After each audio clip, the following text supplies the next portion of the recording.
艺术水阁好，国情解说两句啊，含你做参考。解说，解文说义。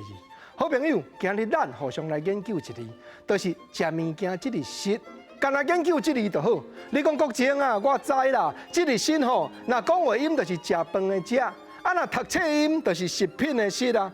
唔那，干那讲话音、读册音的精差尔。国情来拍一个俏谈，咱歌戏的名小生柯阿芬。阿芬姐啊，一摆我来甲访问，我讲阿芬姐啊，较早咱歌戏伫咧外台咧做，讲起来过程真坎坷。即马进入国家的剧院大舞台，加真侪人来咧赞成。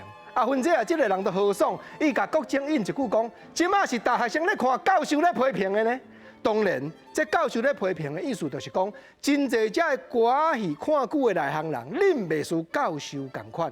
国政也相信，我嘛相信讲解文说义这个单元是真侪只的对台语一世人真正深入研究咱这的观众朋友。你逐工咧讲台语，绝对比我内行，你袂输敢若台语的教授咧。所以今日我所要讲的，毋是敢若表面这里几个音尔，咱今日要深入来探讨，讲这这里有内涵无？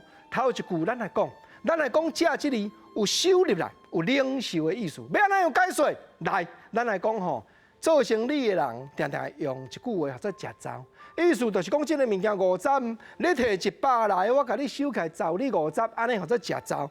钱收入来，这个动作借入来，安尼叫做“食招”。这句台湾话，即马真侪少年家较袂晓讲啊。当然收入来，另外搁一个解说，就是讲领受啊。你另外一句话共款食。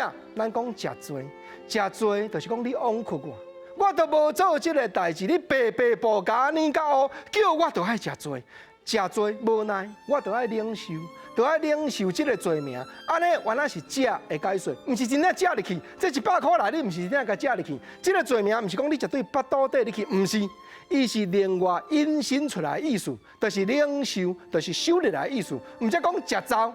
食糟就是钱甲收入来，领收入来100块，我找你50，安尼号做食糟。啊，若食罪，我担这条罪嘛，共款领受这条罪。过来食啊，个无共款的解说，就是讲叫做挖口。食甲挖口哪有牵连？国情搁再记两个咧，原来真趣味。头一句咱讲食喙，啥叫食喙？挖口喙啦。咱土话咧讲吼，但迄颗吼。食喙罗麻，唔是真正有行情，唔是真正有实力的啦。讲到品文品武，事实无影，拢敢若靠喙讲哈，挖靠喙，安尼就做食喙，食喙罗麻。过来讲一句俗语话，咱嘛知，讲骨力食力，万弹吞烂。当然，这个食力，人讲是力子的力，不过话音嘛是咧讲食力，食力当然咱解说就是讲瓦靠溃力。人若肯瓦靠溃力，肯拍拼，相信一定有前途。唔则讲食这里，伊的内涵真深，咱就要深入听意思，就去理解。